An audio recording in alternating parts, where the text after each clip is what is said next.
When I was in my early 20s, I was in retail commission sales. And I can remember this one point, I'm working with this customer, and I was looking to sell them this really good piece of equipment. But for some reason, they weren't having it. They wanted the entry-level equipment. And no matter how I tried, the entry-level equipment was all they would take. Now, my philosophy as a salesperson was always to sell them the best piece of equipment they could afford.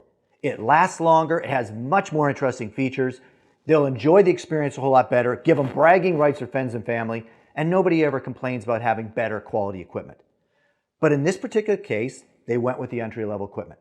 Now, based on the conversation we had, I didn't believe price was the problem, right? I didn't believe money was the problem, I should say. And it might have been, but I didn't perceive that as being the issue.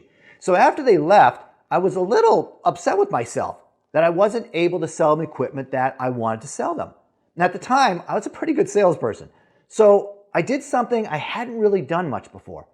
I sat down and ran the sale through in my mind over and over again. I took about 10-15 minutes and I just ran the sale through over and over again, looking for what I could have done better. Was there something I missed that they said? Is there something I could have said better? Could I have explained the features and benefits better? Hey, what did I miss? And sure enough, regardless of what the real reason was that they didn't buy the better equipment, I felt like I found something that I could have done better. And I implemented that change moving forward. And I saw better results. A little while later, same kind of thing happened. Only this time, I thought I was going to close the customer, and I didn't. And that never went over well. So again, I decided I'm going to use this tool. And I reran the sale over and over and over again in my mind, trying to see what I could have done better. How could I improve the situation? What did I miss? And sure enough, regardless again of what the real reason was that the customer didn't buy, I found something that I could improve upon.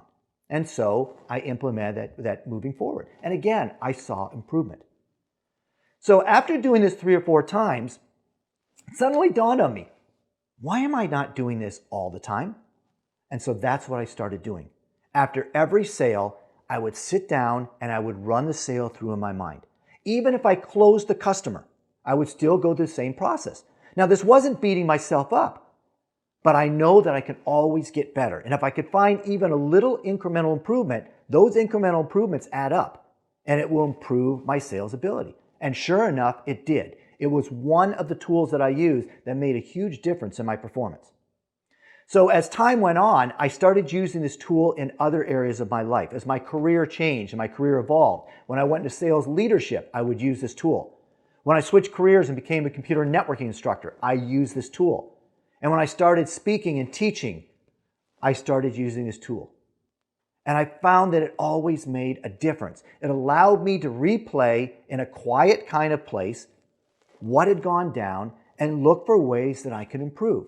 And again, what's important here, this is not beating myself up. Even when I close a sale or thought I did a really good job, there's always ways that I can improve. And I know that those incremental improvements add up over time. So this is a tool that I wanted to introduce to you. So I don't know if this is something you use or not, but I have found it over the years a very valuable tool in helping me become the best I'm capable of becoming.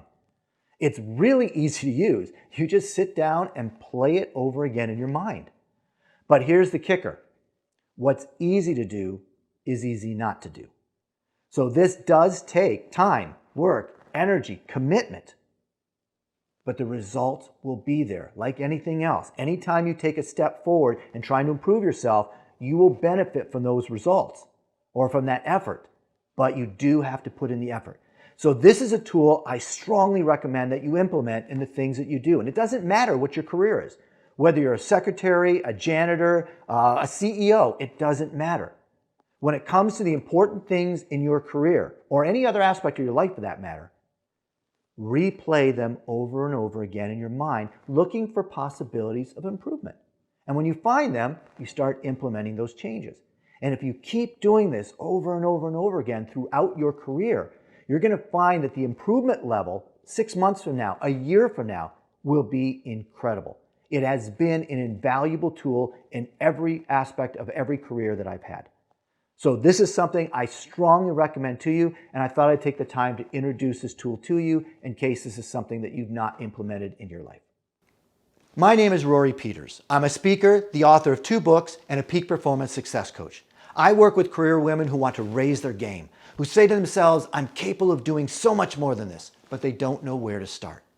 If you found this video to be of great value and you'd like to learn more, please go to my website at www.rorypeters.com and download the free PDF on the top of my homepage. It is the tool that I consider to be the absolute #1 strength finder I have in helping me become my absolute best. Thank you for taking the time to watch this video, and I wish you continued success.